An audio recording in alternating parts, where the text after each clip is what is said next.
So I want to chat through some strategies that we can use to decrease lumbar flexion or bending.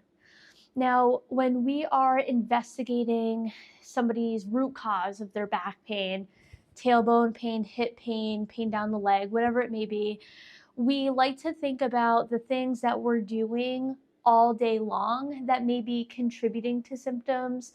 I like to say the picking of the scab, where we might not necessarily have pain while we're doing an activity, but then all of a sudden it might lead up to something later in the day, for example. Or again, that filling water cup type of analogy, where the things that we're doing to irritate the back is like putting water into that cup, and eventually at some point in time it may overfill. So we want to look at strategies to stop picking the scab, leave it alone, or maybe dump some of that water out of the cup. So the easiest thing is to look at the things that we're doing throughout the day. So lumbar flexion is that bending or rounding of the spine. And that movement is not a bad movement, but if we have lumbar sensitivity to flexion, where at least at this point in time that rounding is painful or provoking your symptoms, we want to let your spine and back kind of heal a bit, not push through those symptoms. So we want to modify them. The first thing to consider or think of is we have a kabuti. You can use a tush kush, you can use any pillow at home, and you can add this to your chair, whether it's an office chair, chair at home that you prefer to sit in.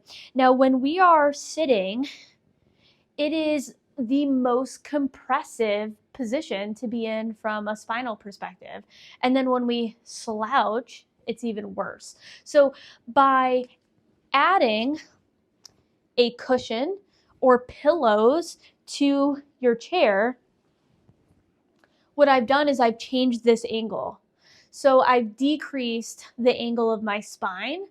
And if I added another pillow, it'd lift my butt up even further. Now I'm decreasing the load just by changing my sitting position. You can do this in the car as well to decrease the load through your spine.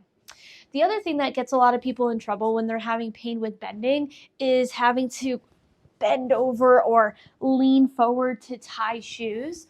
So a great alternative is to learn how to do this with more of a neutral spine. So not using a rolly chair, but putting something again against the wall, something stable.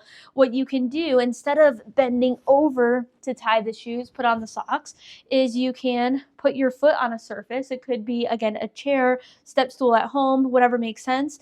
And keeping the spine straight and neutral, we're going to lunge forward and then tie the shoe, put on the sock, etc.